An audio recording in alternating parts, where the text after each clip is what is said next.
Hello race fans and welcome to Nether Racing.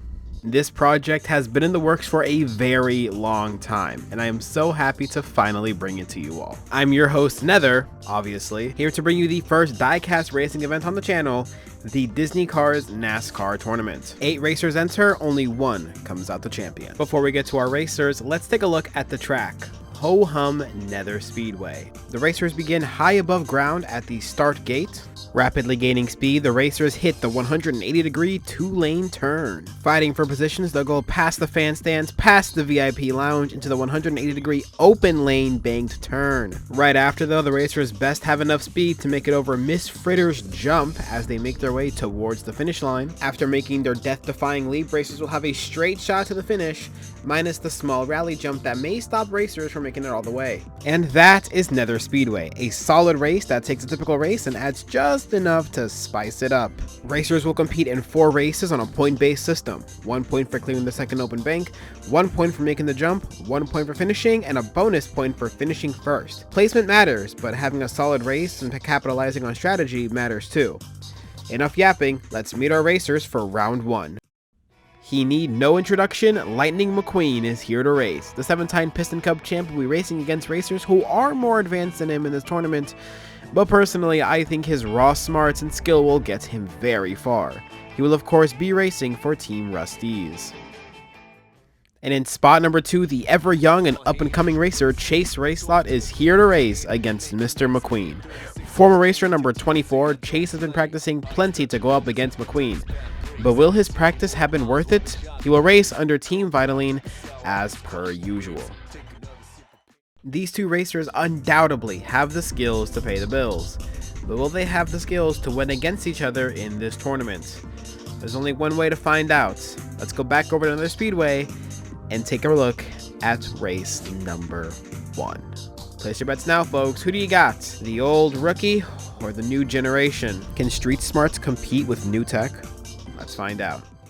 Race number 1's going to start with Chase on the inside. They're going to go into that turn. McQueen's going to make an overtake on the outside. They both take that leap over, and they're going to have to take my word for it, but Chase finished first. Pardon my croc on the bottom left too. That's just embarrassing. Let's take a look at a slow-mo replay of what happened here. You can see Chase gets a slight edge there, but McQueen just overtakes on that outside bank. Masterful work by the man himself. He's going to go over that bank, make it over that jump, but flips over, and Chase is going to overtake and take those points straight out of McQueen's pocket, getting himself a bonus one for finishing first. Trust me, it's hard to see on camera, but Chase was first to the finish. Now let's take a look over at the ramp cam. So we can see what I failed to capture over on that bank in the back left. You can see McQueen leading here, makes it over that jump gracefully and bounces up and down, signifying his ultimate demise happening later on in the race. Now let's get to scoring. Despite Lightning McUnk not being able to keep his wheels below him, he still gets all of those points for finishing turn 2, jumping, and finishing the race.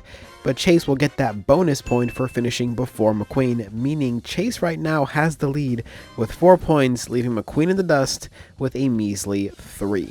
Race 2 is going to kickstart with McQueen on the inside. Let's see how he takes that turn. Oh, and he's way in front of Chase, leaving Chase in the dust, and he's going to not finish.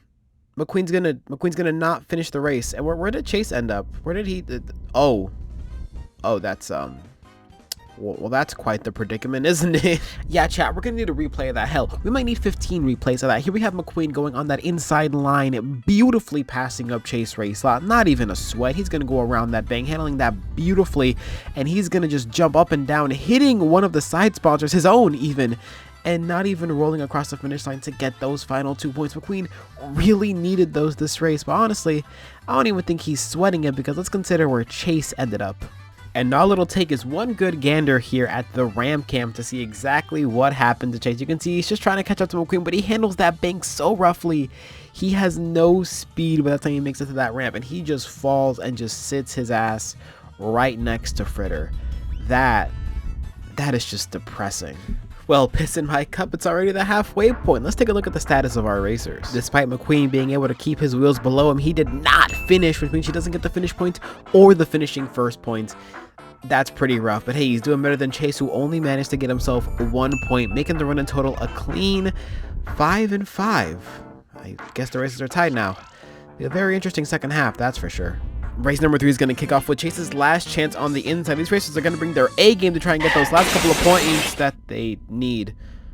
Or they're just going to fumble. Okay. Yeah, let's go ahead and get the replay on that. Alright, so we can see here that Chase finally has the inside advantage again, but McQueen is going to see that as no problem. He's going to try and swoop right past. Chase gives a little more resistance this time, but they both handle that bank so horrifically that they have no speed going into that jump, meaning that they just fumble and fall right into Fritter's pit.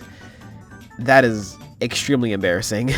Almighty ramp cam, show us where it all went wrong. Here we have the racers going down into that bank, and they both handle it so incredibly poorly that there was just no speed left in them to try and get over that jump. They just fall and fumble right into Fritter's hands.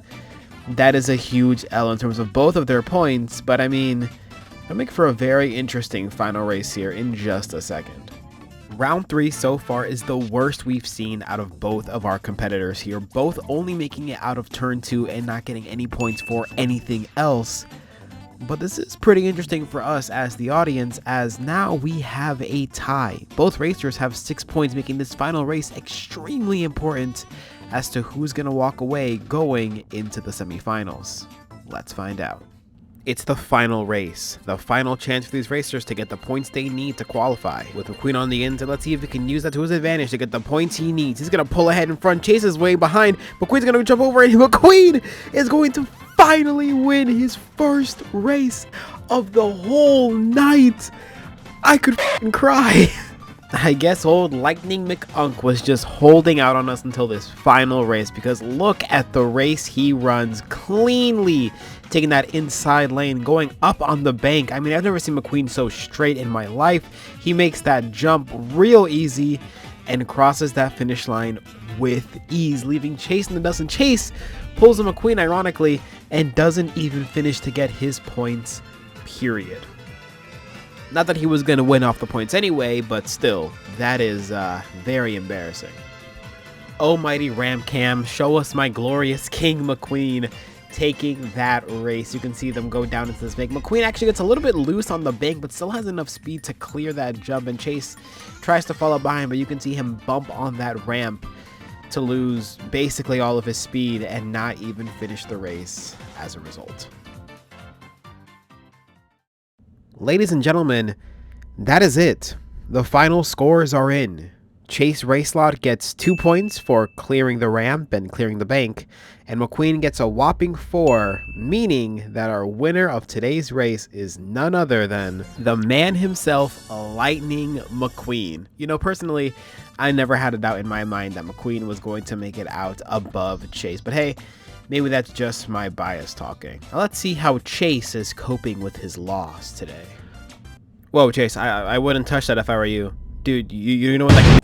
Thank you all so much for watching this video. I know it's very different from my usual content, so I still hope that my OG viewers enjoy it, and that the new viewers who might come for this kind of stuff enjoy it as well. I appreciate all the love. And if there's anything you guys think that I can improve on or change in future episodes, please let me know. I would love to hear your feedback. I'm still very new to all of this, and I would love a bit of opinions on what I can do differently in future videos. So any feedback is appreciated. Just keep it constructive, and please don't bully me because I am very, very, very sensitive. Thanks for sticking to the end. Now let's meet our competitors for next week's race. In slot number 1 is none other than Torqueberry Juice Racer Bubba Wheelhouse, here to show off his stuff on Nether Speedway. His competition is none other than Ryan Inside Laney. The number 12 Blinker Racer is here to go up against Bubba to give him a run for his money. Find out who wins next week in the next episode of Nether Racing. We hope you enjoyed it. Leave a like, subscribe, and turn on notifications so you don't miss a new episode whenever it drops. I'll see you guys next week for the next one. Until then, like and subscribe if you're new if you enjoyed the content, and I'll see you in the next one. Take care.